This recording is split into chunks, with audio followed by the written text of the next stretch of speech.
મહેશ સંપ્રદાયના આરાધ્ય ઇષ્ટદેવ ધણી માતંગની 1273મી જન્મ જયંતિની ઉજવણી કરવામાં આવી હતી। કચ્છની સાથે વિદેશની ધરતી પર પણ હર્ષ અને ઉલ્લાસ સાથે જન્મ જયંતિની ઉજવણી કરાઈ હતી।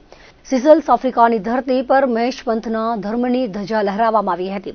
સિસલ્સ આફ્રિકામાં કામ અર્થે સ્થાયી થયેલા મેઘવાળ સમાજના ભાઈઓ દ્વારા પ્લેઝાસ કોમ્યુનિટી હોલમાં ધાર્મિક કાર્યક્રમો યોજાયા હતા, જેમાં મહાઆરતી, સિસલ્સ મેઘવાળ સમાજના ધર્મગુરુઓનું વાતે ગાતે ઢોલ નગારા અને સંગીતના તાલે યાત્રા કાઢવામાં આવી હતી। લુણંગદેવ અને ઉમારાનું જ્ઞાન તેમજ મામઈ દેવ દ્વારા બોલેલી ભવિષ્યવાણી બોલીને વિદેશમાં સિસલ્સની ધરતીને ભક્તિમાં સુગંધિત વાતાવરણ બનાવ્યું હતું। સૌપ્રથમ દીપ પ્રાગટ્ય કરીને પધારેલા મહેમાનોનું શાબ્દિક સ્વાગત કરાયું હતું। ત્યારબાદ ધણી માતંગ દેવની મહાઆરતી ઉતારવામાં આવી હતી। દાદાની જન્મ જયંતિ નિમિત્તે રાસ ગરબા રમતા ખેલૈયાઓને મંત્રમુગ્ધ બનાવીને આનંદ કરાવ્યો હતો।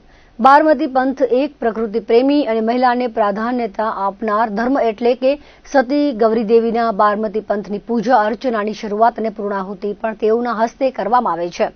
આમ સત્કર્મ ધાર્મિક અને બારમતી પંથ એ વૈદિક અર્થવેદ પર આધારિત પ્રકૃતિ પ્રેમી પંથ વિશે સચોટ અને છાણાવટપૂર્વક જ્ઞાનસભર વક્તવ્ય મૂળ જનકપુરના સાંઈયા સિરોખા દ્વારા કરવામાં આવ્યું હતું।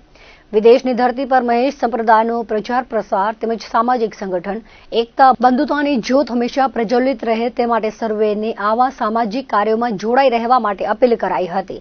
સિસલ્સ મેઘવાળ સમાજના પ્રમુખ ધનસુખ વાઘેલાએ કાર્યક્રમમાં હાજરી આપીને સામાજિક એકતા જાગૃતિ વિશે વક્તવ્ય આપ્યું હતું।